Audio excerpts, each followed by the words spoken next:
Bismillahirrahmanirrahim. Assalamualaikum warahmatullahi wabarakatuh. Alhamdulillah. Alhamdulillahi rabbil alamin. Wabihi nasta'inu ala umurid dunya waddin. Wassalatu wassalamu ala ashrafil anbiya'i wal mursalin. Nabiyyina wa habibina Muhammadin wa ala alihi wa ashabihi wa man istanna bi sunnatihi ila yaumiddin. Allahumma 'allimna ma yanfa'una wanfa'na bima 'allamtana wa zidna ilma. Rabbi shrah li sadri wa yassir li amri wahlul 'uqdatan min lisani yafqahu qawli. Amma ba'du, kaum muslimin wal muslimat, keluarga sabarataan rahimani wa rahimakumullahu jami'a. Alhamdulillah, segala puji bagi Allah Subhanahu wa taala yang pada malam hari ini kembali mengumpulkan kita, mempertemukan kita dalam sebuah majelis ilmu bersama sebuah kitab yang disusun oleh Al-Imam Muhammad bin Ismail Al-Bukhari rahimahullahu ta'ala, yaitu kitab Sahih Al-Adabil Mufrad, yang pembahasan kita sampai atau masih pada tema adab dan akhlak kepada tetangga. Insyaallah ta'ala malam hari ini kita terusakan pembahasan kita pada tema tersebut. Target kita insyaallah menuntungakan tema tentang tetangga, karena setelah tema tetangga ini tuntung, Imam Bukhari mulai membahas adab dan akhlak secara umum kepada kaum muslimin atau bahkan kepada seluruh manusia. Jadi tuntung habis nang parak-parak, imbah itu Imam Bukhari menjelaskan bab dan hadis-hadis adab akhlak kita sebagai seorang muslim kepada manusia secara umum, secara khususnya kepada kaum muslimin. Kita mulai malam hari ini pembahasan kita dengan sebuah bab yang oleh Al-Imam Al-Bukhari rahimahullahu ta'ala diberi judul dengan babun la yu'zi jarah. Imam Bukhari mengatakan bab hendaknya seseorang tidak mengganggu tetangganya. Ya. Kayaknya kita akan bahas melalui hadis yang ada. Terima kasih. Melalui hadis yang ada ini kita hendak tahu hukumnya apa mengganggu tetangga. Kalau haknya tetangga sudah kita pelajari. Kesimpulannya hak tetangga itu ganal benar, ya. Yang saking ganalnya hak tetangga sampai-sampai malaikat Jibril alaihissalam senantiasa berpesan, berwasiat kepada Nabi Shallallahu Alaihi Wasallam supaya menunaikan hak tetangga. Nah, sekarang kita akan mempelajari hadis atau riwayat yang lain, athar, tentang apa garang sebujurnya hukum tatkala seseorang mengganggu tetangga, ya. Kemudian akibatnya apa, ya, kerugiannya apa. Nah, ini yang insya Allah akan kita bahas. Hadis yang pertama yang ada di dalam bab ini, keluarga sabarataan rahimani wa rahimakumullah, diriwayatkan oleh Imam Bukhari dari seorang sahabat yang mulia, Abu Hurairah radhiyallahu anhu.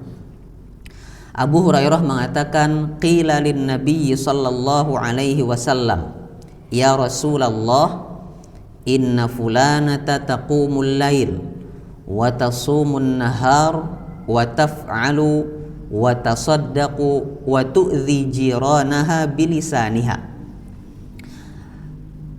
Ada satu orang, ujar Abu Hurairah radhiyallahu anhu, datang kepada Nabi sallallahu alaihi wasallam mengadu, batakun, wahai Rasulullah,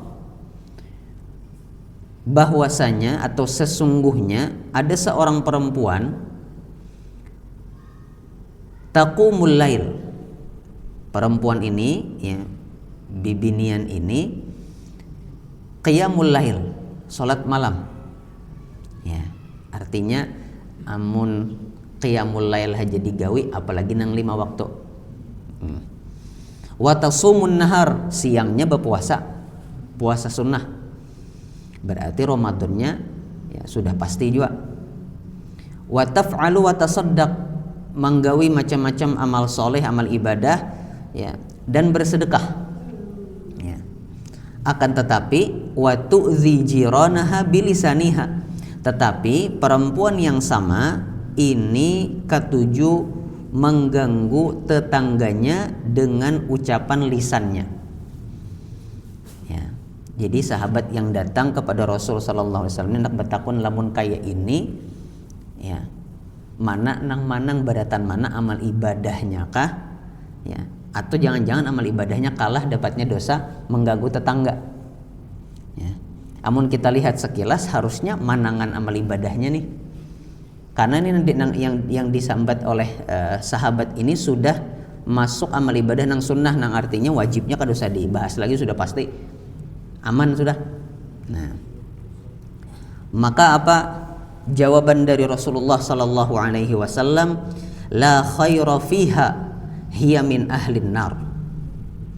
Ujar Nabi sallallahu alaihi wasallam, berarti perempuan tersebut kadada kebaikan pada dirinya, bahkan dia termasuk penduduk neraka ya, waliyadzubillah. Nah, jadi keluarga sabaratan jamaah rahimani wa rahimakumullah ya, ternyata berdasarkan jawaban Nabi sallallahu alaihi wasallam ini, pahala amal ibadah sunnah dan wajib masih belum tentu kawa menghapuskan dosa kita atau dosa perbuatan kita menzalimi tetangga kita.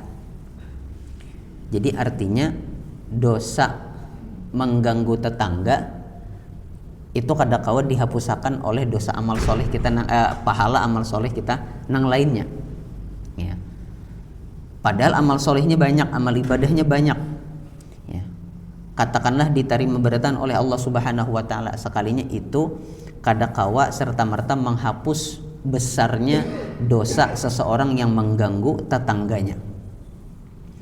Artinya memang lamun hendak hapus habis dosa kita lantaran mengganggu tetangga, syaratnya harus minta maaf, minta ridho, minta rela, hanyar aman.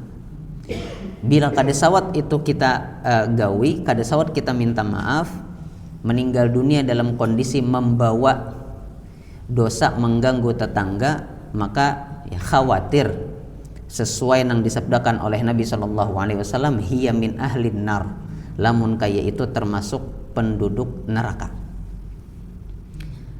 Nah, sabda Nabi yang mulia ini sebujurnya selaras lawan sabda Nabi sallallahu alaihi wasallam nang lainnya di hadis nang lain.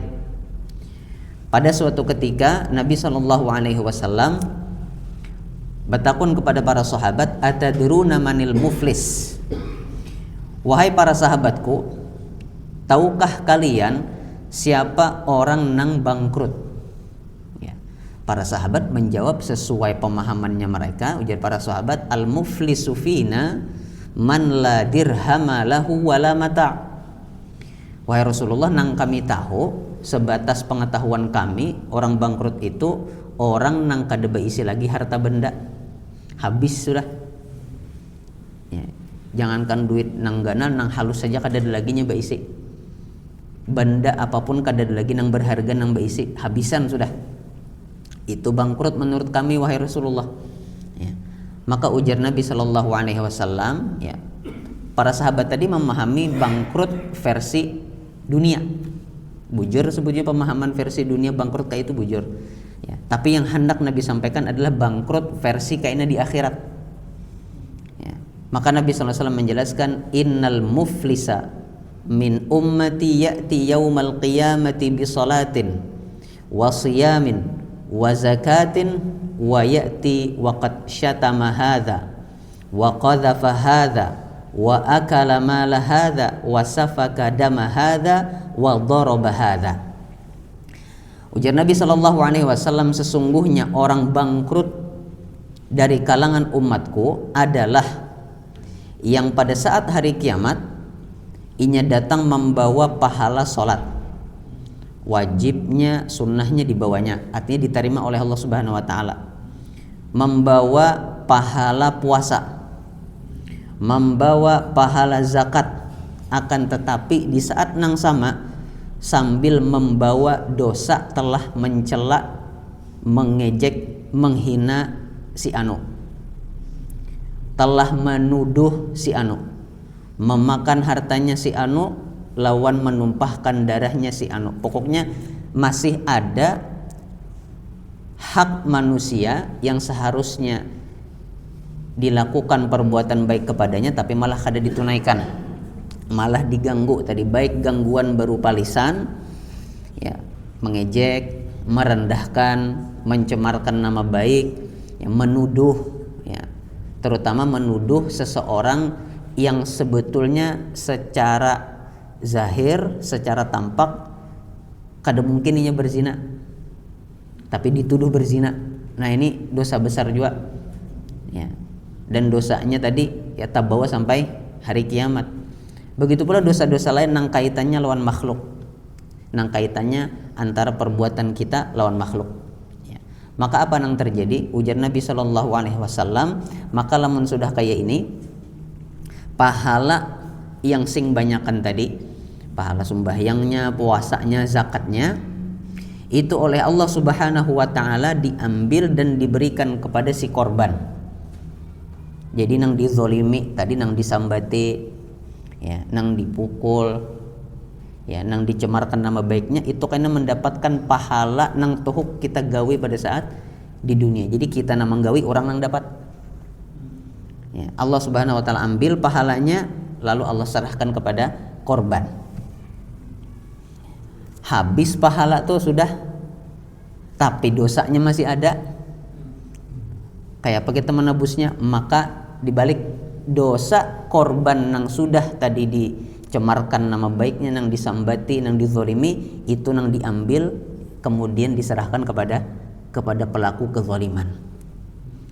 Rugi akhirnya, bangkrut. Ya, jadi membawa banyak benar pahala, tapi karena masih ada dosa nang sangkut lawan manusia, akhirnya pahala tadi habis, malah dapat dosanya si korban. Lamun sudah kayak itu, maka akhirnya orang ini akan diseret dan dilempar ke dalam api neraka. Ya. Nah, bukti bahwasanya kita selama hidup di dunia ini kadakawa mengandalkan hubungan kita lawan Allah Subhanahu Wa Taala haja.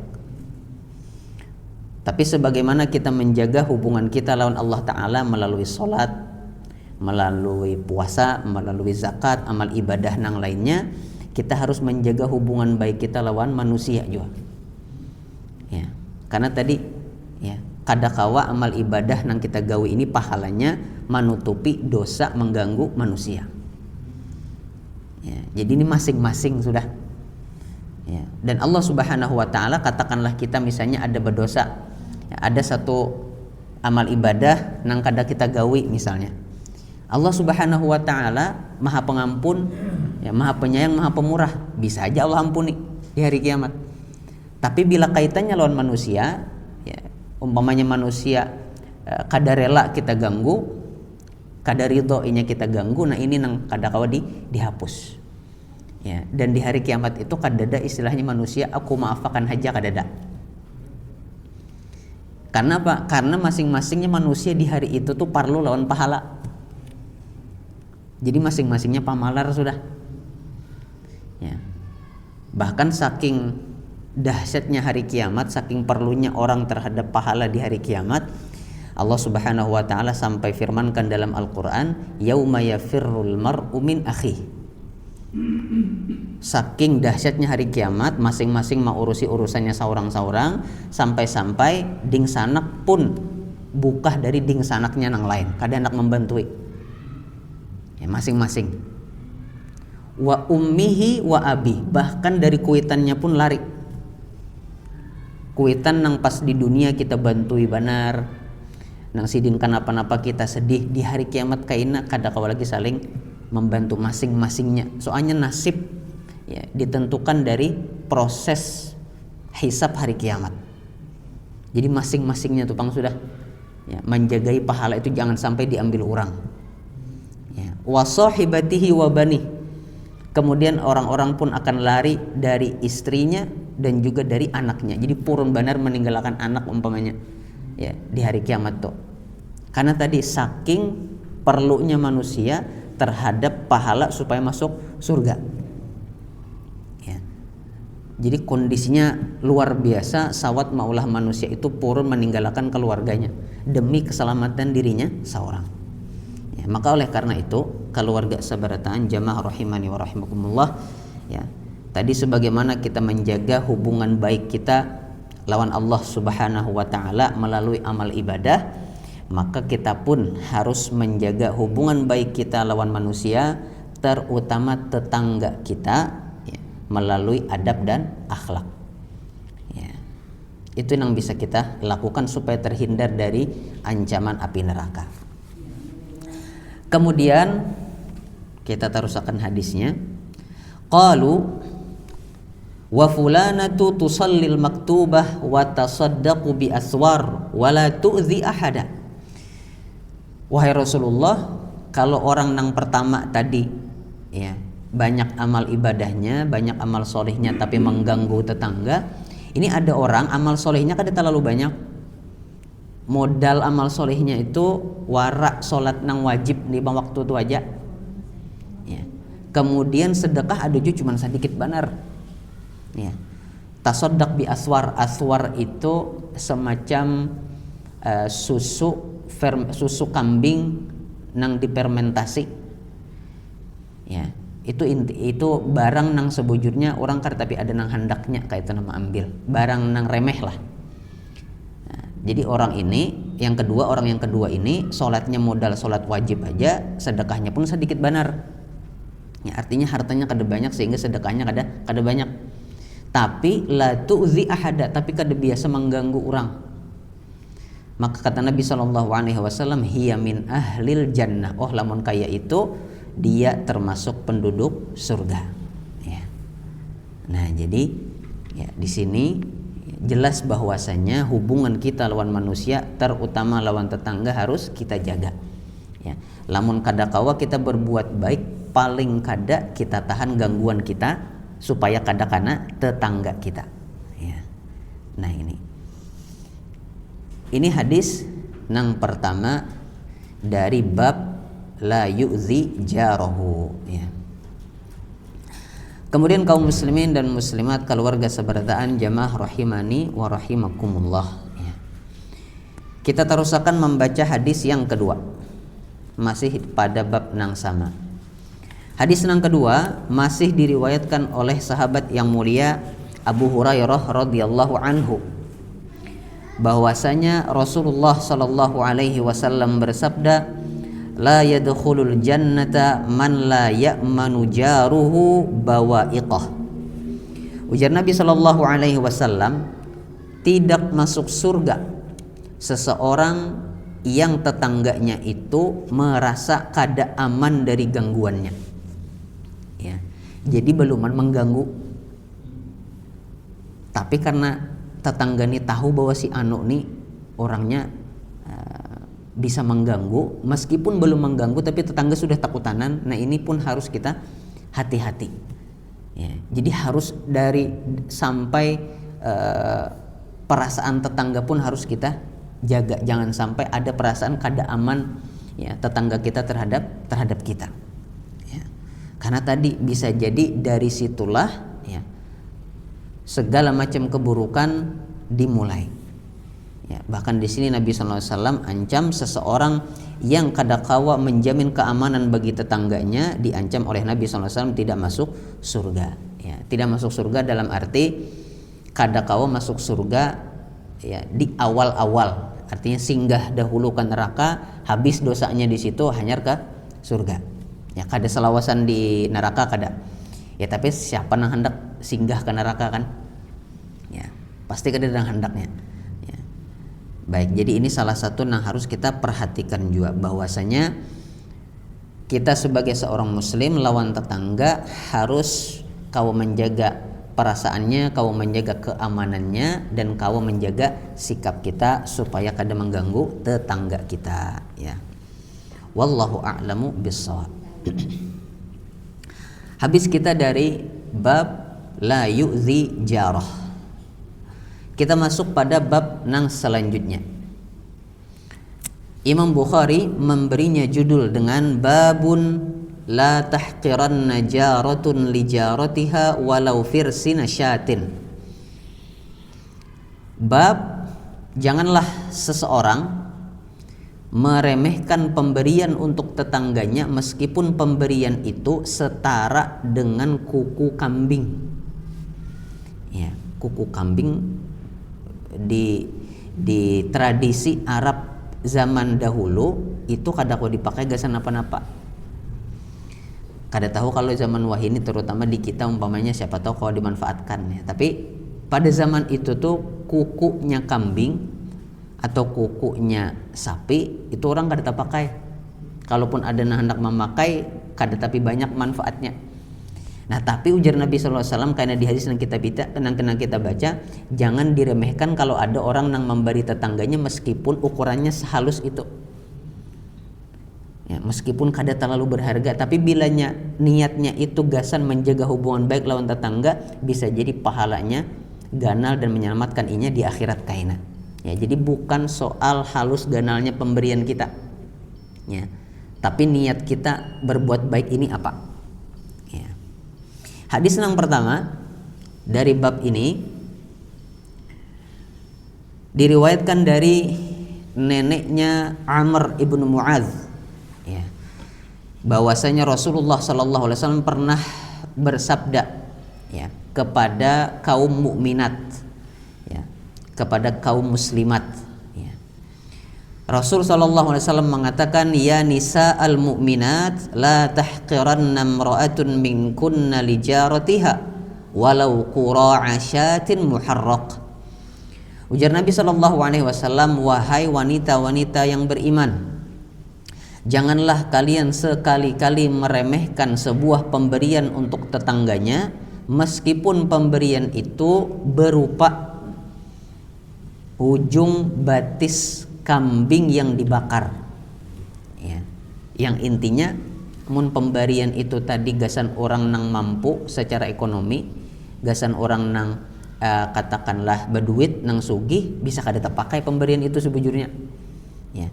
Tapi Nabi SAW melarang kita meremehkan pemberian sekecil itu, karena sekali lagi lain soal ganal halusnya pemberian, ya, tapi dalam rangka apa kita memberi, ya. Kita umpamanya memang berisi keterbatasan hendak memberi nang ganal kita hajak kada kawa umpamanya, ya. Tapi kita daripada kehendakan menjaga hubungan baik lawan tetangga sampai nang halus anak nang ada benda nang ada di kita itu kita bariakan umpamanya, ya. Nah, maka ini bisa menjadi salah satu amal ibadah nang ganal pahalanya, ya, nang bisa menyelamatkan nasib kita di akhirat kaina. Ya, maka di sini Nabi SAW, ya, mengatakan janganlah kalian meremehkan pemberian kepada tetangganya meskipun hanya sebatas ujung batis kambing yang dibakar, ya. Yang sekali lagi kada tahu fungsinya gasan apa, ya. Kalau orang kreatif mungkin zaman wah ini bisa jadi masakan tertentu atau apa, wallahu a'lam, tapi zaman itu yang jelas kada ada manfaatnya, ya. Kalaupun ada itu hanya sedikit aja, ya. Tapi tetap, ya, meskipun demikian karena niatnya tadi hendak menjaga hubungan baik lawan tetangga, ini adalah amalan yang bisa pahalanya itu ganal. Kemudian hadis yang kedua kurang lebih sama, ya, isinya sama, di mana Nabi Shallallahu Alaihi Wasallam mengatakan kepada perempuan-perempuan mukminat atau muslimat, ya, Nabi SAW mengatakan, la tahqiranna jaratun li jaratiha walau firsina syatin. Janganlah kalian meremehkan pemberian kepada tetangganya meskipun pemberian itu hanya kuku kambing, ya. Jadi di sini Nabi SAW seakan-akan secara kada langsung menganjurkan kita usahakan berbuat baik meskipun kada harus ganal perbuatan baik tadi, Kita mampunya seapa, yaitu yang kita berikan. Perbuatan baik apa yang kau kita gawi, itu yang kita lakukan. Ya. Sehingga di sini kadada alasan untuk tidak memanfaatkan pintu kebaikan kepada tetangga. Karena tadi caranya banyak benar, tergantung lawan kesanggupan kita. Seapa kita kawannya, ya itu aja sudah. Yang penting kita jaga niatnya ini supaya kaina di akhirat kita selamat. Ya, supaya kadada masalah nang sangkut lawan tetangga kita di hari kiamat. Ya. Ini adalah bab la tahqiranna jaratun li jaratiha walau firsina syatin. Ya. Dan hadis-hadis ini keluarga sabarataan rahimani wa rahimakumullah sebujurnya selaras dengan sebuah hadis dalam riwayat yang lain Nabi SAW mengatakan la tahqiranna minal ma'rufi syai'a, janganlah kalian meremehkan perbuatan baik meskipun itu kecil. Ya. Karena kita kada tahu, jangan-jangan malah nang halus itulah nang kita kau paling ikhlas. Justru nang paling halus atau nang sedikit itulah nang kita tulus benar memberi. Ya. Dan Allah Subhanahu wa taala ukur ibadah seseorang dari ketulusannya. Ya.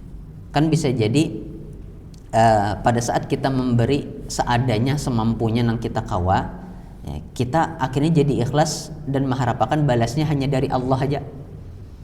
Ya, misalnya kita memberi katakanlah tadi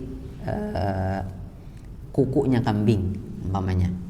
Itu daripada benar yang umpamanya kita hendak memberi daripada hendak menjaga hubungan baik. Kita otomatis kada berharap kepada tetangga kita membalas.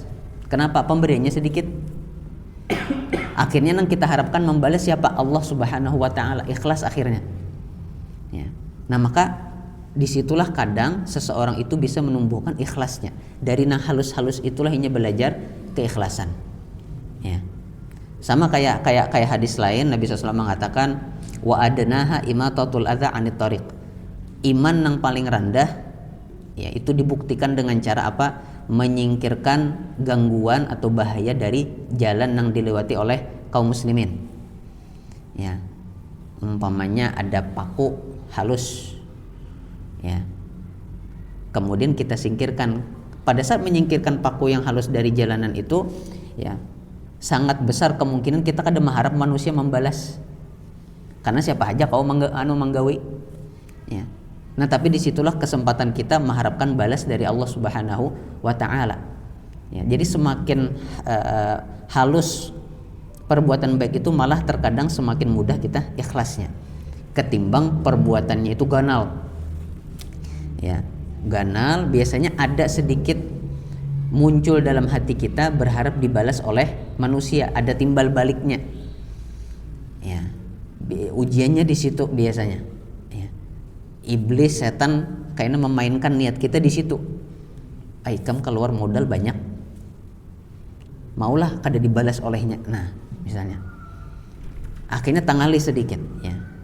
Oleh karena itulah pada saat Nabi SAW menjelaskan keutamaan para sahabat, Nabi mengatakan, la tasubbu ashabi, jangan kalian cela sahabat-sahabatku.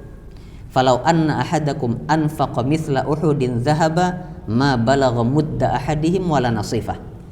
Jangan kalian cela sahabatku. Kenapa? Karena keikhlasan mereka itu luar biasa. Tinggi keikhlasannya. Buktinya apa? Seandainya ada salah seorang di antara kalian, ya Nabi SAW, berisi harta seberat gunung Uhud, emas sebesar gunung Uhud, diinfakkan di jalan Allah, belum tentu kau menyamai infaknya setengah kurma dari para sahabat. Ya.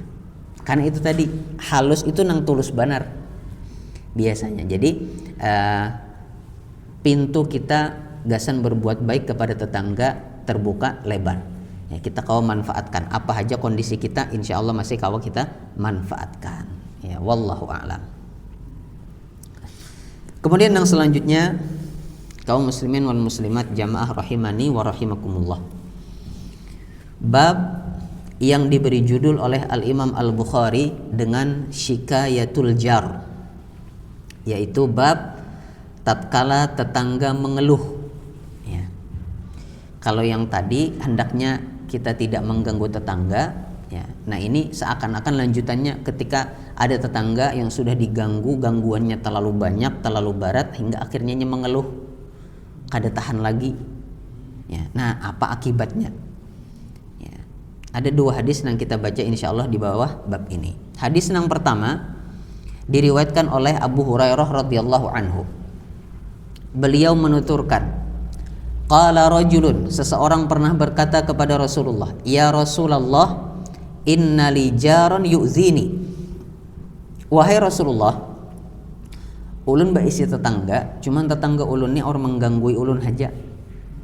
Namun gangguannya sekali 2 kali aja kada mungkin belapor ke Nabi, pasti dituntungakannya. Ini berarti banget benar sudah. Sawat orang ini kada tahan lagi sampai datang ke Nabi minta solusi. Ya. Nah di antara faidah yang bisa kita ambil sebelum baca hadisnya sampai tuntung di sini, para ulama menyebutkan sangat dianjurkan apabila kita berisi masalah lawan tetangga kita atau orang-orang yang ada di sekitar kita, sangat dianjurkan untuk mendatangi orang bijak yang ada di kampung kita. Ya. Nah beruntungnya orang ini, orang bijak pada saat itu langsung Nabi Shallallahu Alaihi Wasallam. Ya. Tapi bukan berarti kita kada kawa lagi melaksanakan ini, masih kawa, karena insya Allah dalam masyarakat kita pasti ada orang-orang yang bijak. Ya, tujuannya apa? Supaya jangan sampai kita ini mengambil tindakan yang malah maulah masalahnya jadi makin ganal. Nah kayak orang ininya bisa aja sebetulnya membalas. Ya, apalagi zaman dahulu kan ibaratnya peperangan itu masih banyak, pasti masing-masing rumah tuh hampir bisa dipastikan ada senjata. Ya. Kada tahan lagi membalas, gampang benar sebetulnya. Tapi orang ini kelihatan benar, ya, yang dihendakkan itu adalah kedamaian. Makanya datang kepada Nabi SAW bertakun. Ya. Kayak apa wahai Rasulullah, ulun besi tetangga, cuman tetangga ini mengganggu ulun tarus. Ya. Faqala, maka Nabi SAW mengatakan, nah ini sarannya Nabi, intaliq fa akhrij mata'aka ila tariq. Jadi Nabi SAW, oh lamun ka itu bulik ikam ke rumah, bungkus barang-barang yang ada di rumah, mbah itu hamburakan di luar rumah, di jalanan hamburakan. Ya, supaya napa? Supaya manusia ini heran, akhirnya bertakun napa? Ya, jadi barang di luar rumah ada nang apa garang, ada masalah apa, itu yang diharapkan terjadi. Ya. Nah tapi di sini keluarga seberataan jamaah rahimani wa rahimakumullah, poin intinya tuh lain usulan Nabi ini. Jadi kada mesti mun kita ada urusan lawan tetangga kita praktikakan kayak ini juga, ambil barang keluarkan dari rumah. Ya, kada itu, karena ini usulan Nabi, gasan orang ini aja. Ya, bisa jadi bila datang orang lain, kondisi tetangganya lain, usulannya bisa jadi kada kayak ini. Ya, tapi intinya adalah sebelum kita ya mengambil tindakan terhadap tetangga yang mengganggu kita, lebih baik bertakun kepada orang yang bijak terlebih dahulu. Ya. Nah di sini mungkin Nabi sudah paham bujur orang yang bertakun ini karakternya kayak apa, kemudian tetangganya yang mengganggu ini kayak apa orangnya. Sehingga Nabi pilihlah solusi yang paling pas. Solusinya adalah kayak ini tadi. Kembali engkau ke rumah, bungkus barang-barangmu, kemasi barang-barangmu, kemudian hamburakan di luar rumah. Supaya orang cangangan nih, apa diulah nih. Ya. Akhirnya ya fantalaqa fa akhraja mata'ah. Akhirnya ya orang ini kembali ke rumahnya, buliknya, kemudian dikeluarkannya barang-barangnya dari rumahnya, ya, sehingga manusia pun akhirnya datang berdatangan. Fajtama'an nasu alaih. Ya, manusia akhirnya datangan. Karena tadi kondisinya aneh benar, baisi rumah. Ya, tapi kenapa barang tuh dihamburakan di luar? Ya. Dan karena manusia pada saat itu masih baisi perhatian kepada tetangganya, ya, akhirnya manusia datang bertakun, "Masya'nuk?" Ada apa gerangan? Ya, kenapa jadi saut kayak ini kondisinya, barang-barang dihamburakan di luar rumah? Maka akhirnya orang ini menjawab, li jarun yu'zini. Ulun tuh ada besi tetangga, tapi tetangga tuh mengganggu ulun terus. Fadzakartu dzalika lin-nabi sallallahu alaihi wasallam. Aku sebutkanlah cerita itu kepada Nabi. Faqala intaliq fa akhrij mata'aka ila tariq. Lalu Nabi usulkan kepada ulun untuk menggawi ini. Nah, seandainya itu lain usulan Nabi, bisa jadi orang ini malah menegur orang manusia yang datang ini justru malah menegur orang yang mengeluarkan barang dari rumahnya. Tapi berhubung ini usulan Nabi, akhirnya manusia berarti ini pas sudah usulannya. Ya, karena Nabi yang mengusulkan orang ini mengeluarkan barang dari rumahnya. Ya. Maka apa yang terjadi? Faja'alu yaqulun Allahumma al'anhu Allahumma khzihi. Akhirnya manusia yang datang, ya, yang bertakun kepada orang ini, menakuni keadaannya, alasannya apa, embuh itu dijawab. Setelah tahu jawabannya, maka manusia pun mendoakan laknat dan kehinaan kepada tetangga yang mengganggu tadi. Ya, jadi masing-masingnya bilanya ada datang, kenapa di luar rumah tetangga ulun mengganggu ulun, langsung didoakan, ya Allah laknat tetangganya, ya Allah hinakan tetangganya. Ya. Karena saking banyaknya manusia yang kayak ini, fabalaghahu, sampai akhirnya ke telinga tetangga yang mengganggu tadi. Ya. Fa'atahu, kemudian tetangga ini pun ya akhirnya mendatangi ya orang yang diganggu. Ada tahajud, telinga mendengar didoakan nang kada baik terus, ya, didoakan laknat, didoakan kehinaan, ya. Jadi kada ada balasan fisik di sini, ya. Tapi karena tahu bahwasanya bila ada orang dizolimi tuh berdoa kepada Allah Subhanahu Wa Taala, bahkan manusia umpat mendoakan juga kepada Allah Subhanahu Wa Taala, ini bisa bujuran terjadi, ya. Maka akhirnya si pengganggu ini, tetangga yang mengganggu ini mendatangi tetangganya yang diganggu. Kemudian mengatakan irji' ila manzilik, tolong pulang ke rumahmu, ya, bawa barang-barangmu, simpunakan bubulik ke rumah. Fawallahi la udzika, demi Allah imbah ini aku kada akan mengganggu engkau lagi. Jarak akhirnya. Nah, karena didoakan laknat ini artinya doa supaya orang itu dijauhkan dari kasih sayangnya Allah Subhanahu wa Ta'ala. Artinya bisa jadi hidupnya kada berkah lagi bila terus-terusan doa ini dipanjatkan oleh manusia. Nah, ternyata solusinya pas, ya.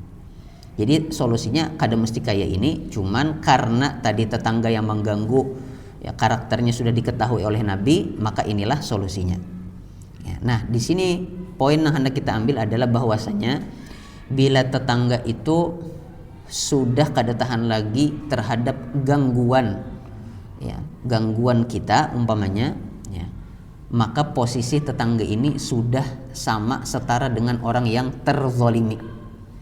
Yang artinya apa? Doa orang terzolimi itu pasti langsung lakas Allah Subhanahu Wa Taala kabulkan. Ya, apalagi ya kita khawatir doanya itu doa nang kada baik tadi. Ya, nah maka di sini ya harus kita pahami bujur-bujur bahwasanya tetangga itu harus kita jaga, jangan sampai kelewat batas ini terganggu oleh kita sehingga inya mengangkat tangannya berdoa kepada Allah Subhanahu wa Ta'ala, ya. Jadi itu poinnya, ya. Sehingga kadang-kadang mesti tadi solusinya harus sama juga, ya. Merasa terganggu oleh tetangga, tilam sarabanya lemari amburakan di muka rumah, ya. Karena solusinya belum tentu sama, meskipun masalahnya sama tapi karakter orang beda-beda, jadi solusinya bisa berbeda, ya. Nah ini, dan tentu ada manusia yang biasanya cukup dengan kita ingatkan aja, ya. Ada biasanya yang cukup kita datangi tetangga kita tadi nang kita merasa terganggu, kita pada baik-baik, ya, kita pandirakan baik-baik, kada perlu mengundang banyak orang umpamanya, atau kada perlu diviral-viralkan umpamanya, ada aja nang hakun biasanya, dan masih banyak tetangga yang hakun sadar, ya. Jadi caranya ya, kalau gangguannya itu masih belum terlalu parah, belum melewati batas, maka kita bisa tegur dengan empat mata, ya, kada di hadapan umum, ya, kita tegur baik-baik, kita sampaikan bahwasanya kita terganggu, ya. Wallahu a'lam, ya. Kemudian jamaah rahimani wa rahimakumullah, ya. pas ini hadis yang terakhir dari pembahasan kita seputar tetangga, ya, yaitu sebuah hadis yang ada di dalam bab jaril Yahudi, ya, yaitu bab tetangga atau bab tatkala kita bertetangga dengan seseorang yang agamanya itu berbeda dengan agama kita, ya, ya. Hadisnya sebujurnya sudah pernah kita baca, ya, tapi kita baca lagi sekali di sini, Gasan menekankan beberapa faidah yang ada di dalamnya. Hadis ini atau lebih tepatnya kisah ini adalah kisah tentang Abdullah bin Amr bin As radhiyallahu anhuma, ya, yang berisi tetangga seorang Yahudi, ya. Pada suatu hari Abdullah bin Amr bin As radhiyallahu anhuma ini lagi memasak seekor kambing, ya, dimasakkan oleh budaknya. Kemudian tuntung sudah bermasak, siap Gasan dimakan. Nah, Abdullah bin Amr bin As mengatakan, ya gulam, wahai pelayanku, idza faraghta fabda bijarinal Yahudi. Lamun ikam sudah tuntung urus menyajiakan makanan itu, maka tolong mulailah memberi kepada tetangga kita yang Yahudi berdahulu, ya. Karena pas benar nang jadi tetangganya Abdullah bin Amr bin As adalah seorang Yahudi, ya. Maka dari sini keluarga seberataan jamaah rahimani wa rahimakumullah, hak tetangga itu, ya, kalau bisa kita bagi itu terbagi menjadi 4 macam, ya, berdasarkan kondisi tetangganya. Yang pertama, kalau seandainya tetangga kita itu muslim, ya, kemudian berisi hubungan kekeluargaan lawan kita, maka ini ada 3 hak yang harus kita tunaikan. Pertama, hak dia sebagai seorang muslim. Kedua, hak dia sebagai karib kerabat keluarga kita. Nang ketiga, hak dia sebagai tetangga. Mau jadi 3. Ini bila tetangganya kita ini adalah orang muslim yang masih ada hubungannya lawan keluarga kita, masih berkeluarga lawan kita. Tapi kalau misalnya tetangga kita ini adalah muslim aja tapi kada ada hubungan keluarga lawan kita, maka ini berisi 2 hak yang harus kita tunaikan, yaitu haknya dia sebagai seorang muslim lawan haknya dia sebagai tetangga kita. Golongan yang ketiga, tetangga yang al-kafirul qarib, kafir tetapi masih karib kerabat kita, ya, tetangga keluarga kita cuman dia non muslim, maka ada 2 hak yang harus kita tunaikan, yaitu hak karib kerabat kita, ya, hak gara-gara dia masih berkeluarga lawan kita, lawan haknya dia sebagai tetangga kita, ya. Nah, kemudian golongan yang keempat yaitu tetangga yang al-kafiru ghairul qarib, non muslim nang kadada hubungan keluarga lawan kita, maka ada 1 hak yang tetap harus kita tunaikan, yaitu hak dia sebagai tetangga, ya. Nah, di sini ada beberapa tingkatan, ya, hak tetangga berdasarkan kondisinya. Apakah dia muslim atau kada, ada hubungan keluarga lawan kita atau kada, ya, diukur dari itu. Semakin berat banyak haknya, maka semakin harus kita dahulukan, ya. Kalau kita kada sanggup, ya, langsung menunaikan hak seberataan tetangga kita kanan kiri muka belakang, maka bisa kita ukur dengan ukuran hak-hak tadi, ya. Atau 4 panduan Nabi SAW nang sebelumnya, yaitu nang paling parah rumahnya lawan rumah kita, bisa juga. Atau nang paling memerlukan lakas, ya, misalnya nang paling parah tapi kada tapi bahajat, kawa kita utamakan nang lebih bahajat umpamanya, ya.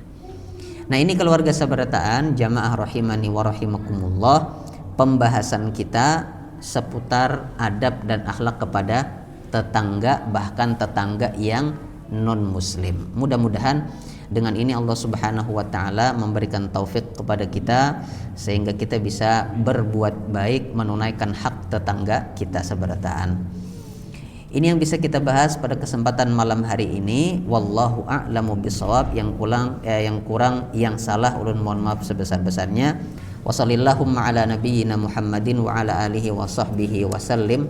Wa akhiru da'wana anil hamdulillahi rabbil alamin. Wassalamu alaikum warahmatullahi wabarakatuh.